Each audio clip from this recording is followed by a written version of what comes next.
Harus semangat. Selamat menyaksikan. Nanggo Aceh nyo tempat len lahe baujang pate pulau Sumatera dilebarokon lan jaro kape jino hanale Aceh kajaya mate anu mupajrat gadah adat maleraja gadah bangsa tinggai kaum gadah risau meruh agama mate raja tinggai kerajaan gadah hukum rakyat sengsara.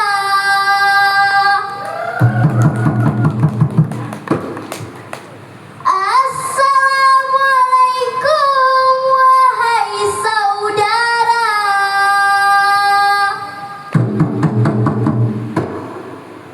Izinkanlah saya menceritakan sebuah kisah.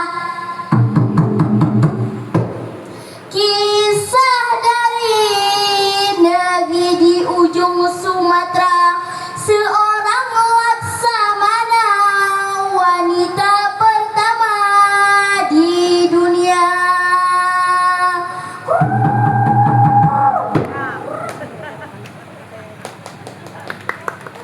Hai teman-teman, perkenalkan, nama saya Ayah Humaida dari Mil 5 Aceh Besar. Saya akan membawakan cerita tentang Laksamana Kemala Hayati. Cerita ini diangkat dari kisah nyata pahlawan nasional yang bernama lengkap Jut Putro Kemala Hayati yang berasal dari Nangro Aceh Darussalam, tepatnya di Aceh Besar. Diambil dari novel Laksamana Kemala Hayati karya Endang Murdoko. Teman-teman, simak baik-baik ya ceritanya. Kemala Hayati atau yang lebih dikenal dengan Malahayati adalah laksamana wanita pertama di dunia, seorang panglima perang Kesultanan Aceh yang mampu menaklukkan armada Angkatan Laut Belanda dan bangsa Portugis pada abad ke-16 Masehi. Kemala Hayati lahir di Aceh Besar. Beliau adalah putri dari Laksamana Mahmud Syah. Ayahanda Kemala Hayati gugur di pertempuran ketika melawan bangsa Portugis di Malaka. Peristiwa itu membuat hati Kemala Hayati sangat terpukul. Dia sering murung dan mengeluh. Mengapa aku harus terlahir sebagai perempuan? Andai saja aku seorang laki-laki, pasti sangat mudah untuk menjadi laksamana dan menuntut balas atas kepergian ayahku. Begitu Malahayati sering mengeluhkan nasibnya. Keluh kesahnya itu disampaikan kepada gurunya. Gurunya itulah yang dengan sabar dan membesarkan dirinya serta memberikan nasihat-nasihat yang menggugah. Anakku Kemala Hayati, di hadapan Allah manusia laki-laki dan perempuan itu sama saja, karena tujuan keduanya memegang amanah di bumi ini. Anakku, semangat, kamu pasti bisa. Kata guru yang arif itu menasehati. Kata-kata nasihat itulah yang kemudian mendorong semangat Malahayati bersumpah jika kelak ia dewasa, ia akan berjuang melawan penjajah.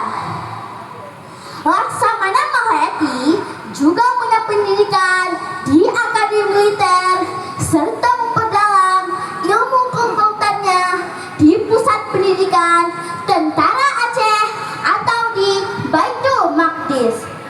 Dan ia juga menjadi lulusan terbaik pada masa itu.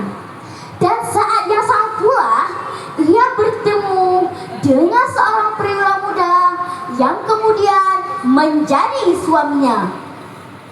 Dan pada akhirnya, ketika perang melawan Portugal di Teluk Haru, armada Aceh berhasil menghancurkan prajurit bangsa Portugis.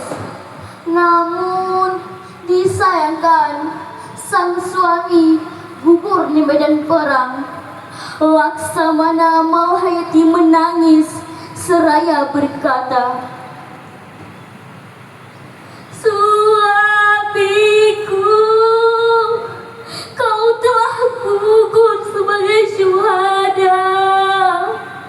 Kau bukan sekadar suami, tapi pahlawan bangsa. Aku berjanji akan membalas atas kematianmu."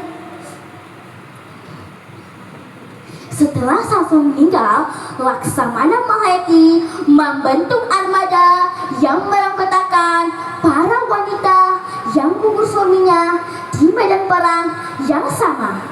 Armada tersebut diberi nama Inang Balai atau perempuan-perempuan janda.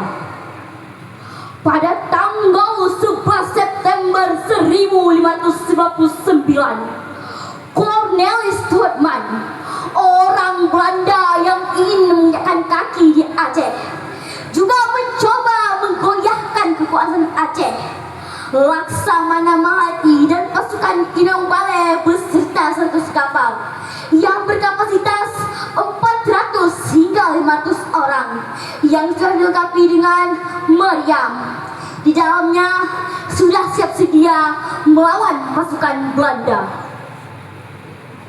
Wahai pasukan Inang Balaiku yang tak kenal rasa takut, suami-suami kita telah syahid di jalan Allah. Mari kita lanjutkan perjuangan mereka. Jangan sampai kafir-kafir pada itu menginjakkan kaki di bumi Aceh yang suci ini. Allahu Akbar, Allahu Akbar. Tak lama berselang, Laksamana Mahayati dan pasukan Inang Balai pun menyerang kapal-kapal Belanda itu. Tanpa kena rasa takut, Laksamana Mahayati melompat masuk ke kapal dan melawan satu lawan satu dengan Cornelis Stuartman. Dengan sigap, Laksamana Mahayati menyesapkan rencong dan mengenai bagian perut Cornelis Stuartman. Syah! Cornelis Stuartman pun tewas di tangannya.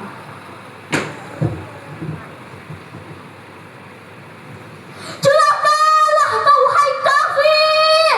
Kau telah banyak membunuh rakyat Aceh. Hari ini aku telah membalas apa yang kau telah buat kepada rakyat Aceh.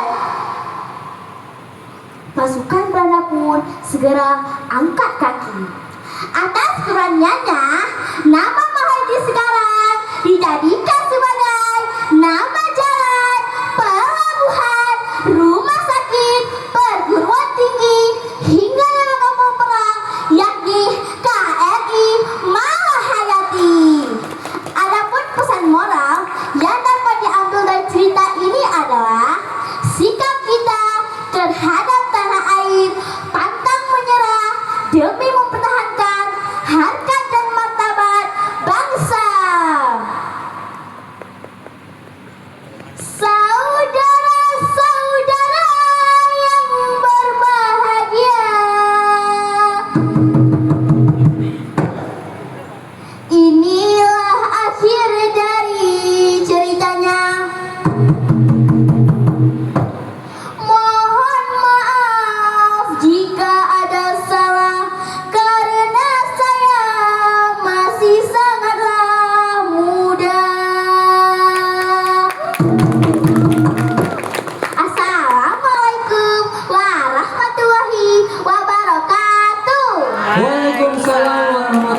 Ini uang